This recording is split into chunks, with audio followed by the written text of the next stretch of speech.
Bienvenidos nuevamente a Magistrales. Mi invitado del día de hoy es un emprendedor serial. Ha fundado muchas compañías, entre ellas Inversor Global, que se ha convertido hoy en día en una de las principales del mundo de habla hispana, dedicadas a publicaciones de finanzas personales. Su nombre es Federico Pesone. Federico, yo ya te saludé. No sé, ¿vos me saludaste a mí? Sí, no saludamos. Sí. Es verdad. Te iba a decir, ¿pero cómo no me saludás? Gracias por venir acá a Magistrales, por Federico. Favor, un placer, Karina. Un placer para Gracias. mí también. Bueno, a ver, yo dije emprendedor serial, sos un emprendedor serial. Sí. ¿Cómo te autocalificás mentalmente para poder autoanalízate conmigo? Decirme, mira, yo, ¿sabes qué? Creo que soy un emprendedor serial por esto, esto y esto. Bueno, te diría que me gusta desarrollar cosas nuevas. O sea, me aburro fácil, entonces necesito desarrollar cosas nuevas y la mejor forma de desarrollar cosas nuevas es emprendiendo nuevos negocios. Muchos salen mal, algunos salen bien, pero te diría que es una manera que tengo para estar siempre desafiado a armar proyectos nuevos, equipos nuevos, transformar sueños en realidad. Digamos que, a ver, pero vos cuando, por ejemplo, tenés una idea, la plasmás en la realidad real, ¿no? Armás una empresa. Después, rápidamente por ahí ya la empresa está funcionando y ahí es donde empezás por ahí a aburrirte, la vendés y decís voy y hago otra compañía. Exactamente, o mismo dentro de la empresa. Es decir, yo empecé Inversor Global en el año 2002, ¿no? 2002, que fue después de la gran crisis de la salida de la convertibilidad. Trabajaba en un banco, decidí salir, o sea que ya hace 15 años que estoy con la misma empresa, pero es una empresa que se ha transformado cada 3 años, claro. Te diría que se ha transformado de una forma asombrosa. Y ese te diría que es el secreto de todo el progreso que hemos tenido durante estos 15 años. Y gracias a eso que me mantuve interesado en trabajar tantos años en una misma empresa, que después tuvo proyectos colaterales, digamos, pero el corazón sigue siendo el mismo, digamos. Interesante, o sea, el tema puede durar mucho, viste, como un matrimonio. Total. Por ahí puede durar un montonazo, el asunto es estar reinventándose cada tanto, ¿sí, no? Ahí es donde uno se aburre y dice, no, esto no va más. ¿No? Es más o menos lo mismo, sí. Sí, y lo que termina pasando es que uno trata de satisfacer las necesidades de un cliente que va cambiando todo el tiempo. Claro, claro. Por la tecnología, por la globalización, todo. Cuando yo empecé hace 15 años atrás, las cosas en el mundo de las inversiones personales eran totalmente diferentes. Claro, un mundo totalmente exactamente. Opuesto. Para irme a un extremo no existía internet, digamos. Exactamente. Entonces nosotros nacimos como una revista en papel, con cursos presenciales, pero a medida que internet se fue desarrollando, el negocio también fue cambiando y se fue volviendo muchísimo más digital. A ver, ¿qué influencia tuvo tu papá en la elección de un poco también de las finanzas y todo? Fundamental, te diría, por dos partes. Primero, por verlo emprender a él toda la vida en diversos proyectos. O sea, ya de chiquito veía las cosas buenas y malas que implican emprender, ¿no? Con nuevos desafíos que tenía mi padre todo el tiempo, pero también muy influenciado por la economía argentina, por los subes y bajas de la economía argentina. Es decir, mi familia a nivel económico era una cosa cuando los proyectos iban bien y era otra cosa cuando los proyectos iban mal. Claro. Entonces te diría que Inversor Global unió esas dos pasiones que son, por un lado, el mundo de los emprendimientos, pero por otro lado, tratar de entender la economía que termina influyendo tanto en el mundo emprendedor. Porque uno como emprendedor puede hacer las cosas muy bien, pero si el país a nivel macroeconómico no funciona o te agarra una crisis desprevenido, todo el esfuerzo que hiciste durante muchísimos años al diablo. Queda en la nada. Sí. Entonces te diría que de ese punto de vista es una de las causas que pude estar tanto tiempo tan apasionado con un proyecto como Inversor Global, que creo que une las dos cosas, ¿no? El mundo de los emprendimientos con el mundo de la economía, y en un país como la Argentina no te queda otra de entender el mundo del dinero y la economía, porque si no, no prosperás, digamos. Es así de fácil. En ningún aspecto, pero antes de ir a eso, perdón, que quiero volver un poquito al tema de tu papá. Sí. Tu padre emprendió varias cosas, fracasó, en otras tuvo éxito, ¿no? Sí. Imagino. Sí, sí. ¿Cómo vos te pegaba el tema de, por ejemplo, cuando algo no le salía bien, suponte? ¿Cómo eso te formateó a vos?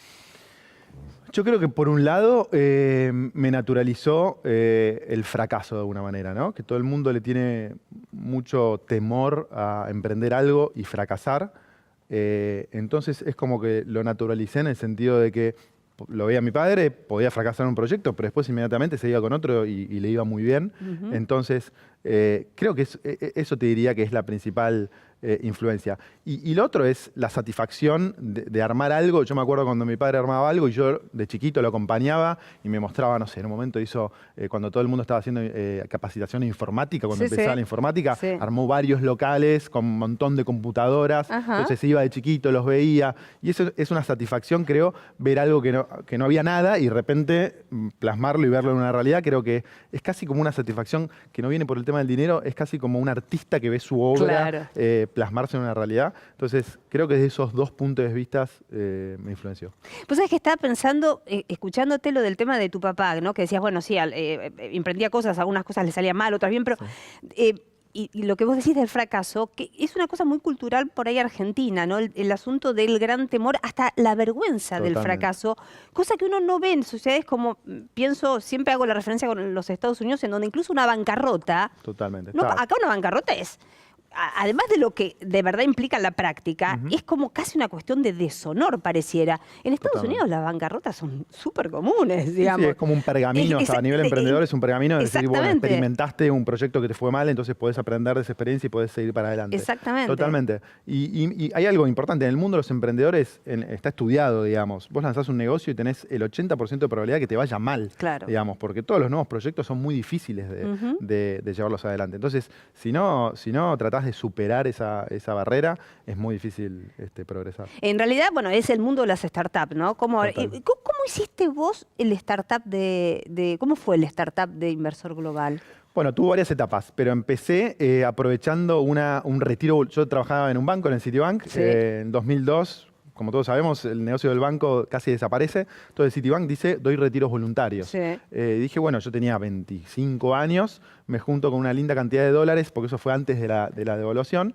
Entonces, el primer puntapié inicial para Inversor Global fue, yo con 25 años, con algunos dólares, me alquilé una oficina en Plaza San Martín, en el centro, y empecé de alguna manera con Inversor Global de una forma muy casera. Eso fue en el 2002. En el 2004 me asocié con un amigo, es decir, un amigo que tenía capital y tenía dinero disponible. Un día me dice, che, Federico, te veo haciendo tantas cosas pero sin un solo peso. ¿Por qué no nos asociamos? Yo te doy la plata, vos seguís haciendo el esfuerzo que venís haciendo, pero con mayor capital, con mayor llegada. Así que eso fue el 2004 que me permitió lanzar la revista en impreso. Porque yo venía del mundo de las inversiones, pero no sabía nada del mundo de la publicidad o del mundo de los medios, digamos. Exacto. Entonces ese fue el capital que me permitió lanzar la revista impresa en el 2004. Y después, en el 2006, la cosa no arrancaba, seguía sin arrancar, y decidimos armar como una ronda de inversores dentro de los propios lectores de la revista. Lo que pasaba era que en el 2006 nosotros éramos el único medio que hablaba de finanzas personales de una forma fácil de entender. Es decir, existían medios especializados como El Cronista, Ámbito Financiero, etcétera, pero no había nadie que le hable a Doña Rosa de inversiones personales. Digamos. Entonces nosotros teníamos relativamente pocos clientes, pero muy apasionados de lo que hacíamos. Entonces les planteamos, para seguir, necesitamos que todos aporten. Entonces ahí hicimos un primer club de inversores ángeles, le llamamos. Y empezamos, de nuevo, ahí largamos los cursos presenciales, que fue un paso hacia adelante que dimos. En el año 2008 llega un inversor ángel ya más corporativo, el CEO de una empresa muy grande, de Fox, en su momento de Fox en Argentina, que aporta capital, pero más que nada know-how. Yo nunca había trabajado en una empresa grande, entonces me faltaba mucho. Entonces él funcionó no solo aportando capital, sino también aportando know-how. Eso fue en 2008. 2008. Y finalmente, 4 años después, o sea, fueron etapas de 2 o 3 años cada una, en el año 2012 le vendo el 50% de la empresa a un grupo americano muy grande. Y ese fue, desde ahí ya no nos movimos, digamos, pues estamos como muy cómodos con el apoyo de ellos, digamos. Y la historia de cómo nos conocimos con ellos fue muy rara también. A ver, contame. De casualidad, en el año 2008, el hijo de Bill Bonner, que es mi socio actual, que es un empresario americano muy importante, vivió en Buenos Aires 2 años, vio la revista Inversor Global en un kiosco de diarios y me llamó, dijo, nosotros nos encantaría hacer algo en el mundo de habla hispana, en el mundo de las finanzas personales, pero no conocemos Argentina, no conocemos la cultura, y empezamos a hablar en el 2008, justo en el 2008 después vino la crisis financiera internacional. Sí, claro, lógico. Entonces todas las conversaciones... Lehman Brothers, etcétera, etcétera. Exactamente, Sí, entonces sí. en medio de las conversaciones quedó todo en la nada, porque parecía que el mundo se acababa. Sí. Pero bueno, pude mantener el vínculo, seguimos manteniendo el vínculo y finalmente, después de 4 años de hacernos amigos, de hacer proyectos en común, nos convertimos en socio y gracias a eso Inversor Global pudo seguir creciendo, esta vez al resto de Latinoamérica, ¿no? Claro, claro. Sí, siendo ahora la más importante, una de las más importantes seguro, ¿no? Sí, del mundo de habla hispana, Sí, o sea, nuestro negocio es específicamente, nosotros no manejamos el dinero de la gente en Inversor Global, sino que lo que hacemos es vender conocimiento, vender experiencia, vender recomendaciones. Es un negocio basado en suscripciones, entonces es un negocio muy basado en el cliente final, que es un cliente que te paga una suscripción si está conforme con el servicio, si no está conforme lo perdés, entonces también nos pone mucha presión a nosotros para que el contenido que le damos sea competitivo y le guste a nuestra gente, pero es un muy lindo modelo de negocio, es muy escalable, así que estamos muy contentos. ¿Has pensado... me estoy adelantando a otros temas, pero porque hay mucho para charlar contigo, pero Federico, ¿has pensado en convertir en algún momento o como una, no convertir a la empresa, sino continuar con este segmento de negocios, pero además crear una división en donde se pueda manejar los dineros de verdad? O sea, hacer ¿no? Lo hemos pensado un montón de veces, la realidad es que lo hemos pensado un montón de veces. Porque digo, vos ya tenés un público cautivo interesante, ya tendrías parte hoy llegamos del a más mercado. de medio millón de inversores en todo el mundo de habla hispana. Sí, hay 2 temas. Que nosotros, uno de los grandes diferenciales de Inversor Global, por decir de alguna manera, es que estamos libres de conflictos de intereses. Claro, ¿Qué quiere decir conflictos de intereses? Los bancos, las sociedades de bolsa, los brokers en general, no todos, pero en general, viven de las comisiones que generan las inversiones que manejan a sus clientes.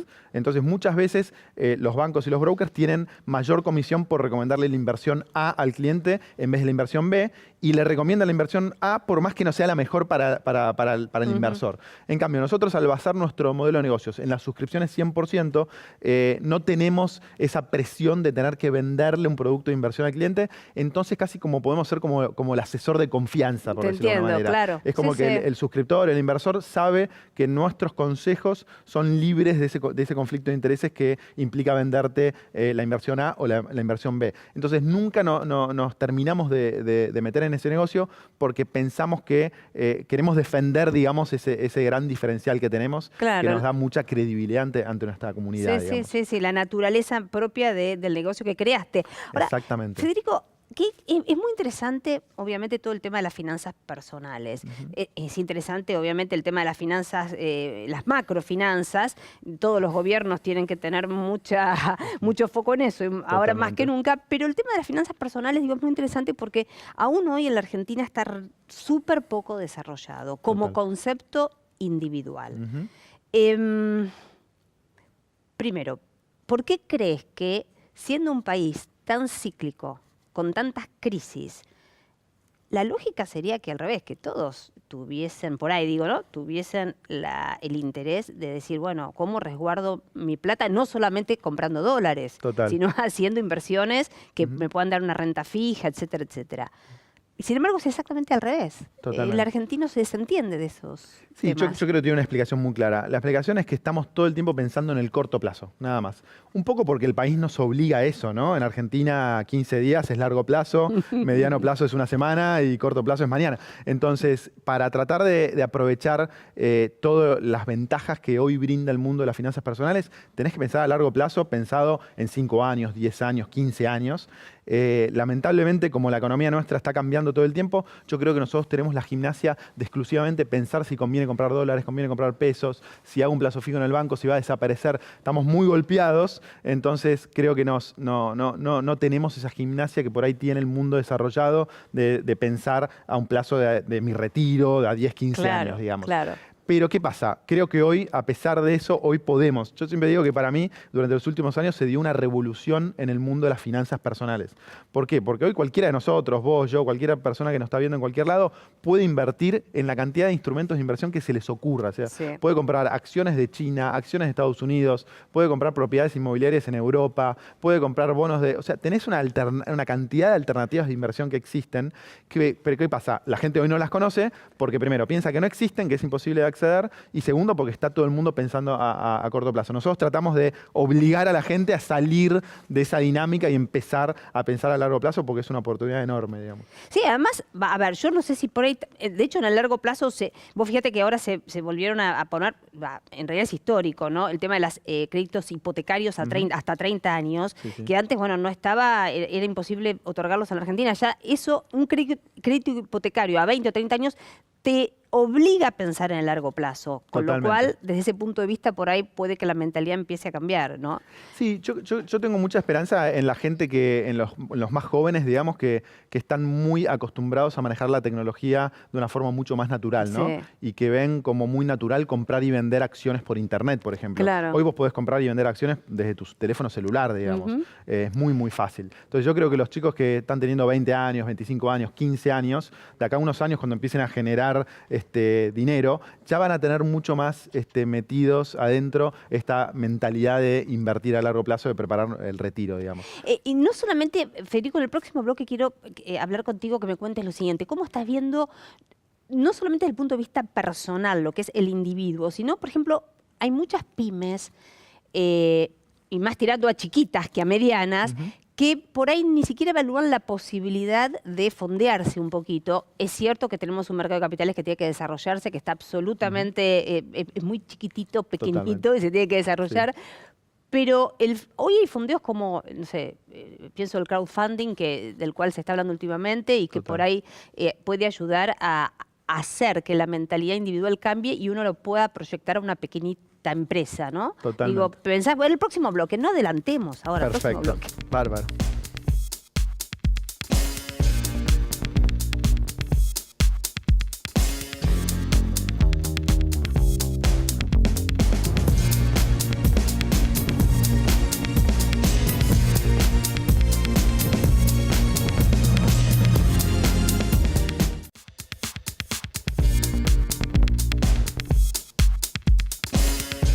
Acá charlando miles de cosas con Federico Tesones. Federico, bueno, había quedado del bloque anterior. Yo te decía, bueno, ¿cómo es esto de cómo evaluás el tema de la concientización personal, de individual, de poder invertir, de tener conciencia financiera, cómo esto después se puede traspasar a una pequeña empresa y cómo una pequeña empresa puede de verdad fondearse?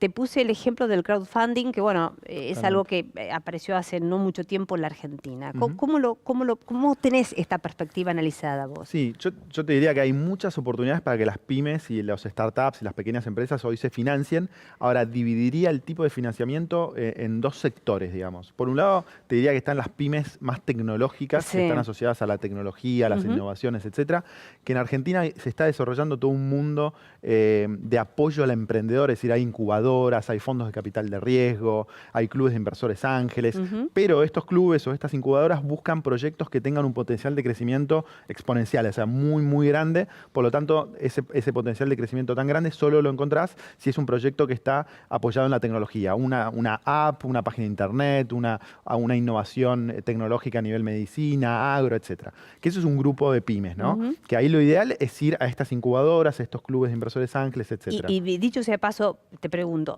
creo que se consigue mucha plata, entre comillas, con mucha facilidad. Con mucha facilidad. Si el proyecto de verdad es bueno, digamos. Totalmente. Yo te diría que hoy los inversores, al revés, están necesitando más proyectos. O sea, no hay tantos proyectos como inversores hoy por hoy. Por eso para el emprendedor tecnológico, innovador, es una oportunidad enorme en todo el país, digamos. Y después está el otro emprendedor, que es aquel que tiene una pyme tal vez industrial o comercial, que no planea crecer al 100% anual, sino que planea crecer un 30%, a tasas más bajas, que también hay mucho apoyo al emprendedor a nivel de provincias, municipios, entes gubernamentales, gubernamentales. Entonces también hay que aprovecharlo eso.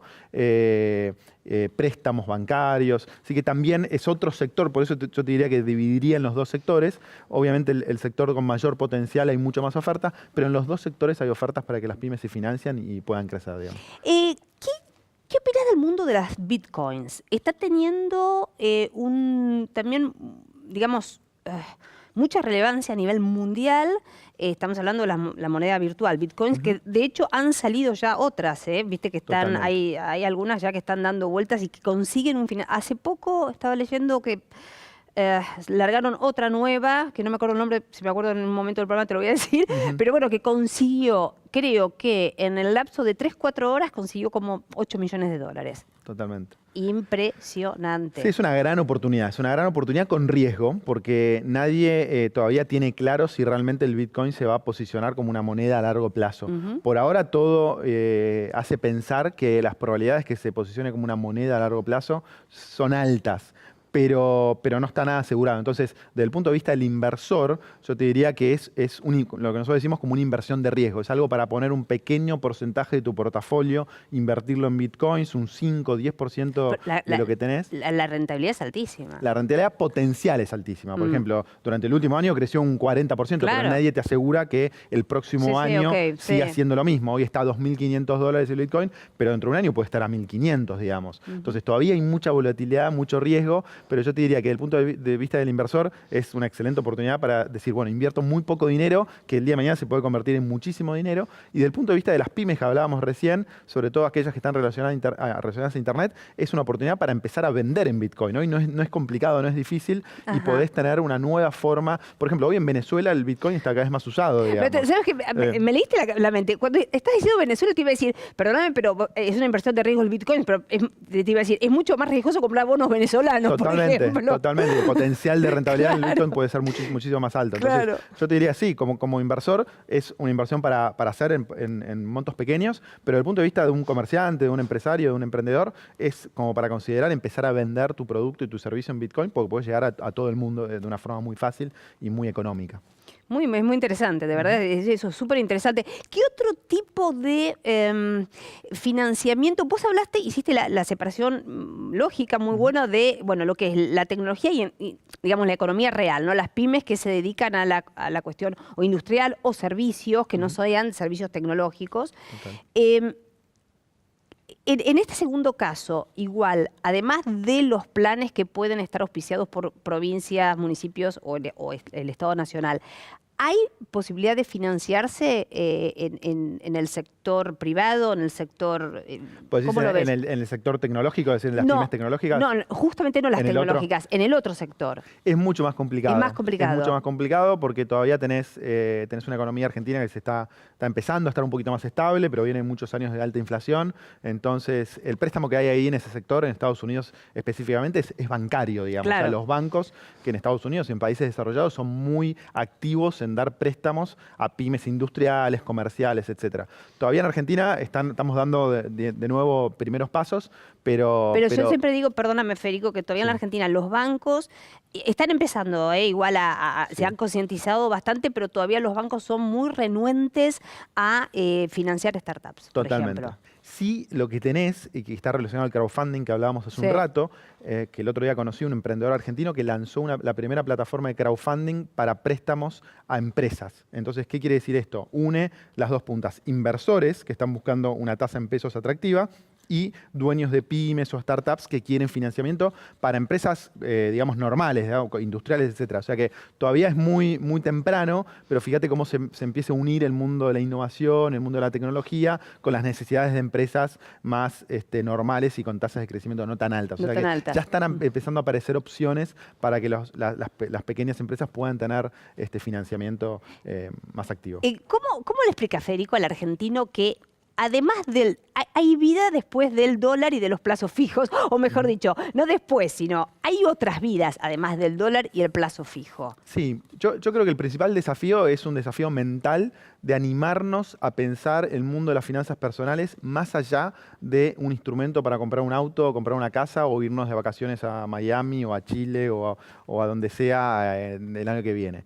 El mundo se ha desarrollado tanto y las alternativas de inversión son tan altas y tan sólidas que tranquilamente nosotros podemos pensar el mundo de las finanzas personales como un instrumento para lo que nosotros llamamos como la libertad financiera. ¿Qué quiere decir la libertad financiera? Quiere decir tener la posibilidad de decidir si uno quiere trabajar o no. Es decir, construir un patrimonio y que ese patrimonio te dé los ingresos necesarios para financiar tu estilo de vida. Pagar el alquiler, pagar la comida, pagar todos tus gastos diarios. Entonces, hoy, con esta revolución que se dio en el mundo de las finanzas personales, vos tranquilamente podés armar una cartera de inversiones que a largo plazo, nada es mágico, nada es de un día para el otro, sí, pero a largo plazo te dé los ingresos necesarios para tener una libertad financiera que te permite dejar el trabajo que no te gusta, armar la empresa que te gustaría, dedicarte al arte, dedicarte a lo que sea. Entonces, nuestra gran lucha es tratar de que la gente se anime a pensar en esos términos, que como hablábamos al principio, para el argentino es muy difícil, porque el argentino está pensando en mañana, en pasado mañana, en cómo llegar a fin de mes. Cómo llegar a fin de mes, cómo tratar de proteger el capital que tiene. Pero hay un grupo de gente que tiene excedentes y hoy esos excedentes, fíjate que el consumo en Argentina durante los últimos años no baja. O sea, la venta de autos sube, la venta de motos sube, el turismo sube, la gente va a Miami, va a Chile, pero compra. Es un tema más cultural, como vos decís. Totalmente. Es un tema, no es que por ahí hay países, hace poco estuvo acá en el programa el embajador de Japón y entre las cosas que contaba tan interesantes de lo que es digamos, la cultura japonesa en varios aspectos, él hablaba mucho de, bueno, la tenacidad, el perseverar en un montón de la constancia y también hasta la conciencia del ahorro para el ciudadano común y corriente, que es ahorro de cosas, digamos, montos mínimos, pero que tienen una cabeza formateada para eso, ¿no? Aparte de la magia, vos ahorrás relativamente poco dinero durante mucho tiempo y eso lo invertís en instrumentos que te brindan buena rentabilidad, por ejemplo, acciones globales que suben en promedio en dólares un 10, 12, 13% anual y hay algo que es el interés compuesto, que quiere decir ganar intereses de intereses, se va armando una bola de nieve y durante 15, 20 años, al término del periodo, vos te juntás con un capital muy importante. El tema es que, es lo que mencionaste recién, tenés que tener constancia, tenés que tener perseverancia, no tenés que tentarte en el medio, decir, bueno, retiro esto y cambio el auto o cambio mi casa. O sea, tenés que tener una cabeza que funcione de una forma diferente. Nuestra gran lucha es tratar de combatir algo que la mayoría de los argentinos piensa, que dice, no voy a invertir el dinero porque tengo probabilidades, la mayor probabilidad es perder todo mi dinero, ¿no? Porque tuvieron malas experiencias en el pasado, corralitos, 2002, etcétera, etcétera. Nosotros decimos, hoy vos como inversor individual, estando en Argentina, vos podés acceder a una cantidad de instrumentos de inversión tan grande, muchos en Argentina, pero muchos en otros países. Del mundo entero. Podés diversificar de una forma increíble, entonces podés invertir de una forma segura y rentable a largo plazo. Nosotros siempre decimos es largo plazo. A corto plazo, no. O sea, nada es mágico y no podés tener retornos mágicos de un día para el otro. Pero si sos disciplinado, podés lograr objetivos muy ambiciosos en el largo plazo. Desde ese punto de vista, vos tenés, se me ocurre decir, tenés una cabeza más formateada para el lado de los bonos que para el lado de las acciones. No, yo te diría... O depende de qué acciones. No, yo te diría, como nosotros pensamos a nivel general el mundo de las inversiones, nosotros tratamos de salir de la trampa de decir, bueno, ¿cuál es la mejor inversión del momento, no? ¿Es bitcoins, es bonos, es acciones argentinas? Recién hablábamos de que en el mundo están mirando las acciones argentinas con mucha atención, porque el país está creciendo, está empezando a crecer. Y de hecho los bonos argentinos. Los bonos también. Entonces nosotros decimos, si uno invierte a largo plazo, el mayor determinante de tu rentabilidad no es si acertaste en elegir la inversión del momento, sino es en saber si dividiste toda tu cartera de una forma eficiente. Entonces nosotros decimos, tenés que tener un porcentaje de tu cartera, de tu capital, en acciones. Otro porcentaje en inversiones inmobiliarias, que a los argentinos nos encantan las inversiones inmobiliarias. Otro porcentaje en bonos. Otro porcentaje en inversiones en startups. O sea, muy diversificada la cartera, también a nivel geográfico. La mayoría de los argentinos tiende a invertir la mayoría de sus ahorros en Argentina. Bueno, bueno, no, hay que diversificarlo. Hoy lo puedes invertir una parte en Brasil, otra parte en Estados Unidos, otra parte en Europa. O sea, hay un mundo tan grande del mundo de las inversiones que el 98% de la gente no lo conoce y nosotros tratamos de acercar todo ese mundo a la gente que hoy, gracias a la tecnología, gracias a Internet, está accesible a todo el mundo. Yo quiero que en el próximo bloque me cuentes si, a pesar de la globalización y el poder tener acceso a todos los mercados y que vos decís está bueno diversificar y digamos, obtenés mejor rentabilidad con diversificación de riesgos, quiero saber si hay alguna región en el mundo donde vos dirías, no, acá no. El próximo bloque, dale. Perfecto.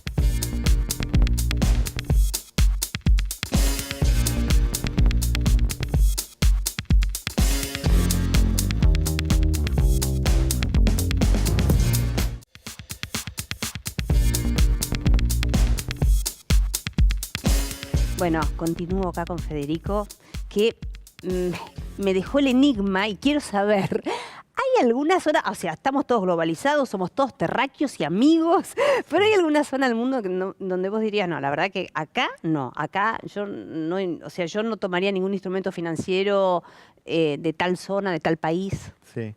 Yo creo que en Europa hay varios países que todavía son semi-inviables, entonces tenés muchos riesgos y muchos problemas para ver crecimiento a largo plazo en esos países. Entonces, ¿cuáles, por ejemplo? Grecia, Francia ahora tiene un cambio de gobierno que, bueno, vamos a ver si hace el país un poco más viable, pero son países con muchos impuestos muy altos que nos permiten que sus empresas crezcan, con déficits fiscales muy altos. Entonces, son países desarrollados, pero con mucho riesgo. Pero más que nada, cuando me hiciste la pregunta, yo me acordé de un instrumento que son los bonos del Tesoro de Estados Unidos, que no invertiría en bonos del Tesoro de Estados Unidos. ¿Por qué? Porque Estados Unidos... Mira vos, decímelo de nuevo, perdón. ¿No invertirías en bonos? Es increíble, no, porque viste que todo el mundo siempre te dice, bueno, la inversión más segura, comprar bonos del Tesoro americano. Sí, pero eso cambió. Cuando yo empecé en el mundo de las inversiones hace 20 años atrás o 15 años atrás, la inversión más segura del mundo era comprar un bono del Tesoro americano, que por otro lado te pagaba un 5 o 6%, ahora que nada. era una buena tasa. Entonces ahora no te paga nada, Claro. te paga un 1%, 0,75%. Y hay dos problemas. Uno es que Estados Unidos está empezando a subir la tasa de interés. Entonces, cuando uno compra un bono que tiene una tasa fija, y esto es medio técnico, pero la tasa de interés empieza a subir, el precio del bono baja. Entonces, claro, en esos momentos hay que tratar de no comprar ese tipo de bonos. Por eso no compraría. Y después el otro gran problema, pero que da para un programa aparte, pero te lo menciono, es que Estados Unidos como moneda de referencia, o el dólar como moneda de referencia, está bajo mucha presión. ¿Por qué? Porque tenés a China subiendo de una forma infernal, Asia empezando a tener una preponderancia mucho más alta, y tenés Estados Unidos con un déficit fiscal muy alto y emitiendo muchos dólares sin respaldo. Hace muchos años cada dólar tenía el respaldo del oro, digamos, por eso era tan sólido. Pero con el tiempo, y sobre todo después de la crisis del 2008 que hablábamos hace un rato, el Banco Central de Estados Unidos empezó a emitir muchos dólares. Entonces hoy los dólares tienen muy poco respaldo. Entonces, nosotros los argentinos estamos acostumbrados a comprar dólares, pero en el resto del mundo nadie compra dólares, digamos. Hace poco estaba en una reunión con un alemán y yo le contaba un poco la costumbre de los argentinos de comprar dólares y me decía, ¿por qué compran dólares si es una moneda que a nivel mundial está muy cuestionada? En cambio hay otras monedas como el euro o monedas asiáticas o hasta el Bitcoin que hablábamos en su momento, que también está relacionado. O sea, los analistas a nivel internacional ven que el dólar puede caer, entonces por eso yo diría que bonos del Tesoro americano hoy por hoy no son tan seguros y no dan tan buena rentabilidad. Bueno, pero varias cosas se me ocurren en relación a lo que estás diciendo. Primero, yo creo que la cuestión de la compra de dólares o de la tenencia de dólares a nivel mundial tiene que ver con que sigue siendo, hasta el día de hoy, la moneda de referencia mundial, número uno. Sí, pero está perdiendo cada vez más casilleros. Gradualmente está perdiendo cada vez más casilleros. Lo digo sí, pero lo digo más que nada en lo que es los usos y costumbres. Totalmente. Sigue teniendo, digo, vos decís, pierde más casilleros desde un análisis más macroeconómico, tal vez, ¿no? Sí. Y la otra cosa es que, bueno, Estados Unidos además está pasando por un problema complicado en cuanto al desempleo, en cuanto a parate de varios sectores. Está en un problema económico en estos momentos Estados Unidos. Grande, pues o sea, muy grande, que está relacionado a este tema que hablábamos de la emisión de los dólares sin respaldo, que está relacionado al desempleo, está relacionado a la desigualdad cada vez más grande que hay.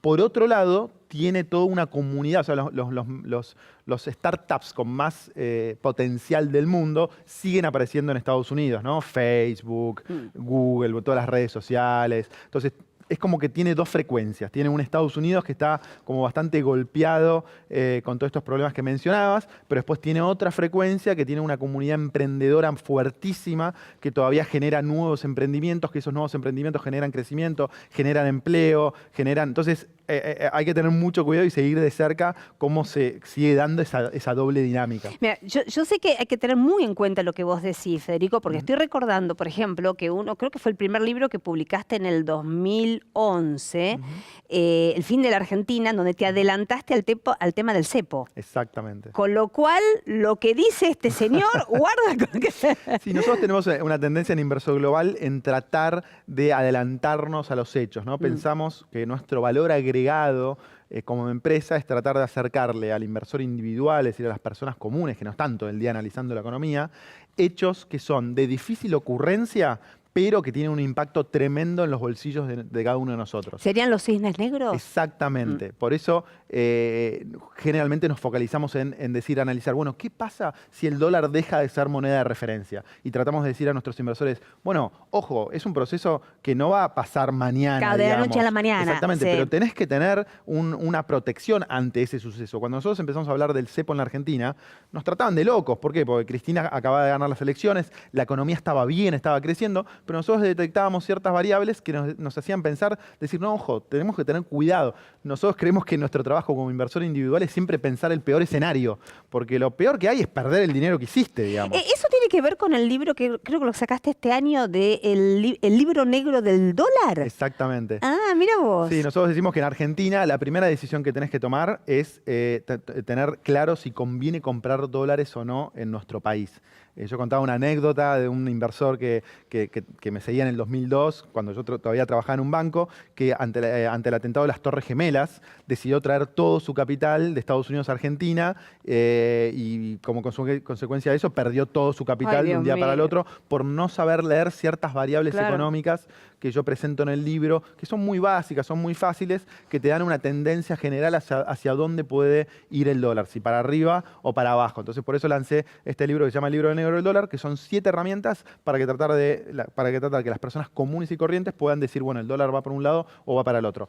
Pero, un poco lo digo en el libro, mi idea es que la gente no se quede con el dólar. Mi idea es que la gente a partir de eso diversifique y compre otras inversiones y arme esta cartera diversificada a largo plazo, ¿no? En el corto plazo es muy difícil tomar decisiones porque nadie sabe lo que va a pasar. Pero en el largo plazo, más o menos, la economía y las finanzas te va dando pistas de lo que puede pasar y ahí es donde tratamos de nosotros focalizarnos. De cualquier manera, bueno, hablando de los cisnes negros, siempre pasan cosas, estos cisnes negros que pueden hacer cambiar todo el panorama. Estoy pensando en el Brexit.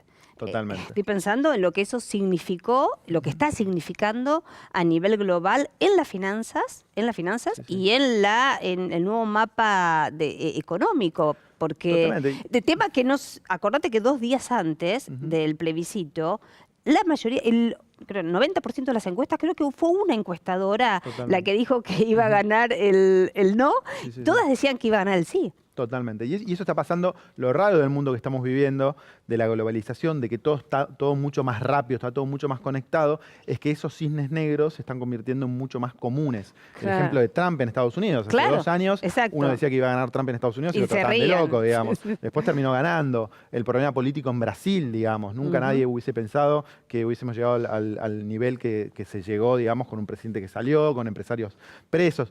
A nivel local, uno hace 2 años decía que iba a ganar Macri iba a ser presidente y nadie decía que iba a ganar. O sea, están habiendo cisnes negros en Argentina y en el mundo todo el tiempo. Sí. Por eso, como inversor individual, es fundamental adelantarse a eso y tratar de armar una cartera a prueba de esas cosas que son imposibles de predecir, digamos. Por más que uno sea el analista más inteligente del mundo, son cosas que son muy difíciles de predecir. Por eso invertir hoy es muchísimo más difícil que cuando yo empecé hace 20 años, que uno compraba bonos del Tesoro americano, ganaba un 6% anual y estaba tranquilo, digamos. Claro, era todo ¿no? Digamos, mucho más estático. Exactamente, mucho más, exactamente. Sí. Ahora, de cualquier manera, Federico, pregunto, ¿qué otra pizca de cosa? Yo siempre hablo mucho por ahí del tema de lo que es la chispa del talento natural también, porque si bien los consejos pueden ayudar a la mayoría de la gente para muchas cosas, si vos querés ser Warren Buffett, no es que solamente vas a seguir un tip, ¿no es cierto? Una serie de tips. Hay cuestiones que por ahí tienen que ver con cierta capacidad natural. Totalmente. Desde ese punto de vista, ¿vos te consideras un talentoso para las finanzas? No, para nada. Yo creo que lo mío y el caso de muchos emprendedores es constancia, perseverancia y aprender mucho. Fíjate que yo hace 20 años que me dedico a este tema, digamos. Entonces no me considero un talentoso. Sí, alguien ¿Por qué no? Pregunto, ¿te da por ahí vergüenza decirlo? No, porque porque no. a uno por ahí le da cosas.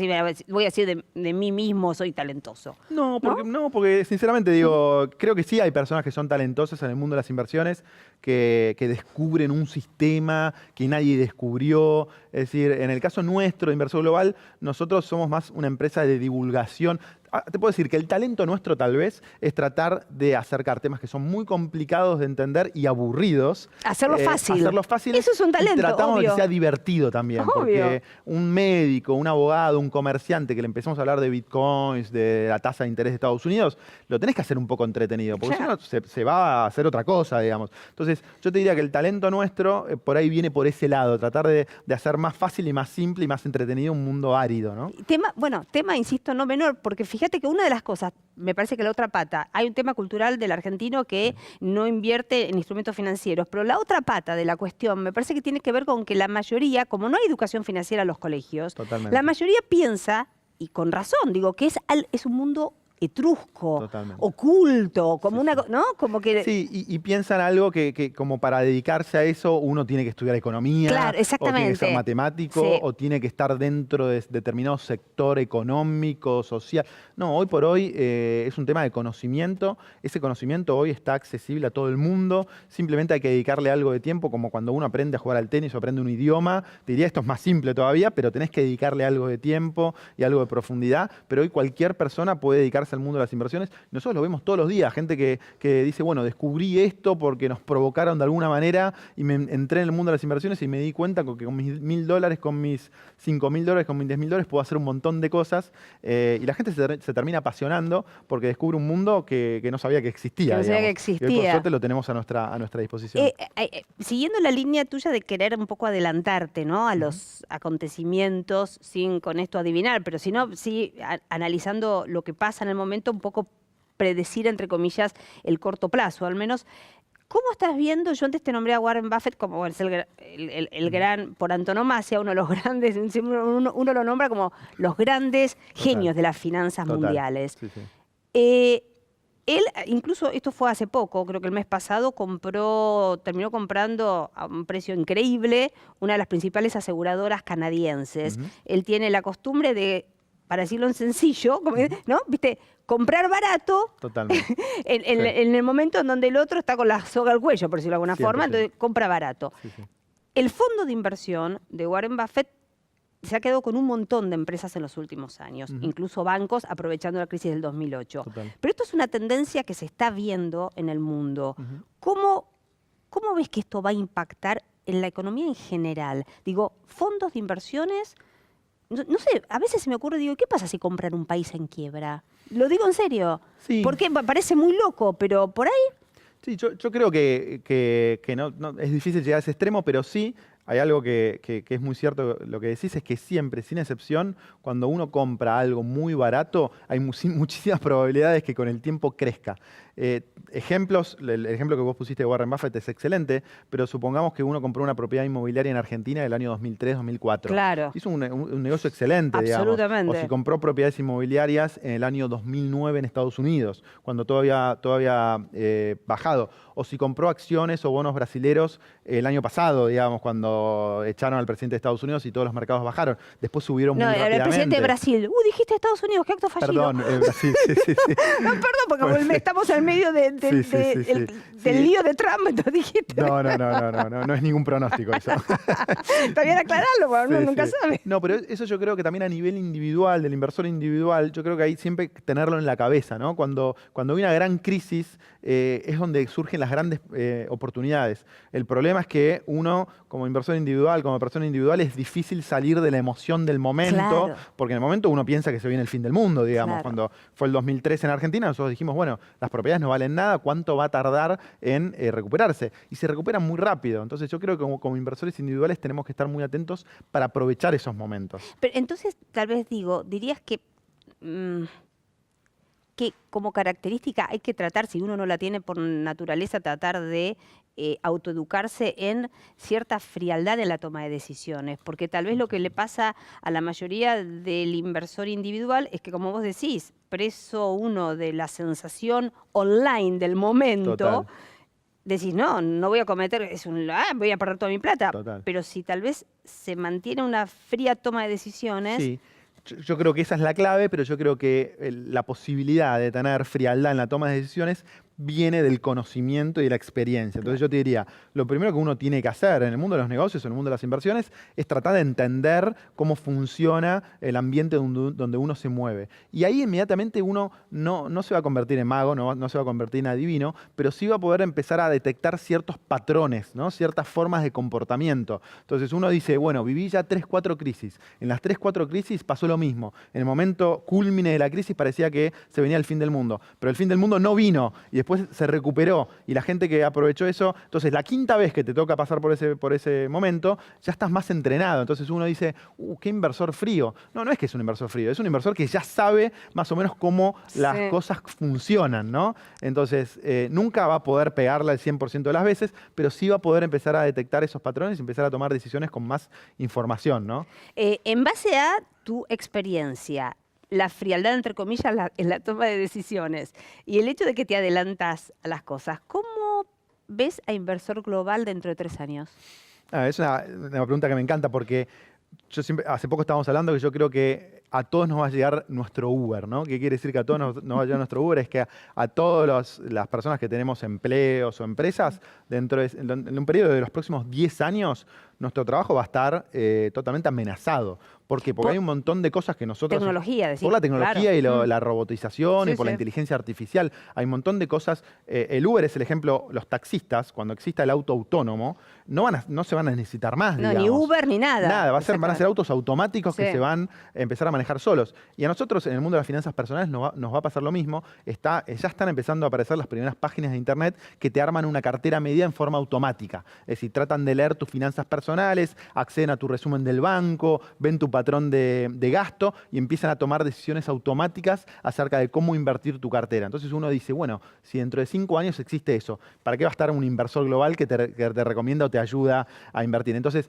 yo creo que gradualmente Inversor Global se va a tener que empezar a incorporar la tecnología a sus recomendaciones, a sus... Perdón, pero se me Sí. ocurre decir que, viste que todavía el gran desafío también para la inteligencia artificial es el poder tener empatía y captar las sensaciones que tienen los seres humanos. Eso no se Exactamente. va a poder reemplazar. Eso no se va a poder reemplazar nunca, por eso yo creo que a nivel de recomendaciones duras de inversión, sí, el día de mañana se va a poder reemplazar por una máquina, pero nosotros en Inversor Global, en todas las cosas que hacemos, siempre decimos que una de las grandes cosas que hacemos es establecer o construir vínculos con nuestros suscriptores, que nuestros suscriptores a veces no les interesan tanto las recomendaciones que le damos, sino más que nada ese vínculo emocional que se da cuando cada uno de los economistas que trabaja con nosotros les cuenta su vida, su viaje, su experiencia. Entonces ese es un vínculo que la tecnología nunca va a poder romper porque es un tema humano. Exactamente. Entonces, sin duda que yo no sé qué va a pasar dentro de 10 años, pero sin duda que va a ser un inversor global muy diferente, pero no solo inversor global, yo creo que a todos nosotros, a todas las personas que están viendo, se les va a haber modificado su trabajo, su empresa y su contexto, digamos. Chiquitito, vos tenés hijos chiquititos. 4. Chiquitito, Sí. hijo. ¿Los estás empezando a educar en finanzas? Son muy chiquitos todavía. ¿Pero Son pensás chiquitos. que es bueno educar a los chicos también? Sí, yo creo que desde mi punto de vista, los más grandes míos tienen 6 años, entonces gradualmente empiezan a ver lo que hago, ¿no? A mí me gusta que vean lo que hago, que vengan a la oficina, que tengo un canal de YouTube, entonces me ven Sí. grabando un programa, me preguntan. El otro día el más chiquito se quería comprar un spinner, ¿viste? Sí, Y me dice, no, porque el spinner sale 200 pesos acá, pero sale $2 en Estados Unidos. No, y los te decía eso, o sea, ¿qué edad empiezan a tiene el más razonar. chiquito? 6 años. No, ¿y te decía eso? Me decía bueno, eso. una fiera, el pibe. Sí, ¿Es, sí. ¿Es varón? Es varón, sí. En potencia, una fiera en potencia, totalmente. Entonces yo creo que no sirve mucho a la edad de 6 años enseñarle, pero sí introducirlo a tu vida cotidiana y creo que van copiando y van viendo cómo uno se va desarrollando y creo que esa es la mejor enseñanza. Vos tenés que decir hijo de tigre. Federico, gracias. Un placer, Karina, muchas gracias Un por la placer para mí, de invitación. verdad, de Gracias. verdad. Bueno, nos reencontramos en el próximo Magistral.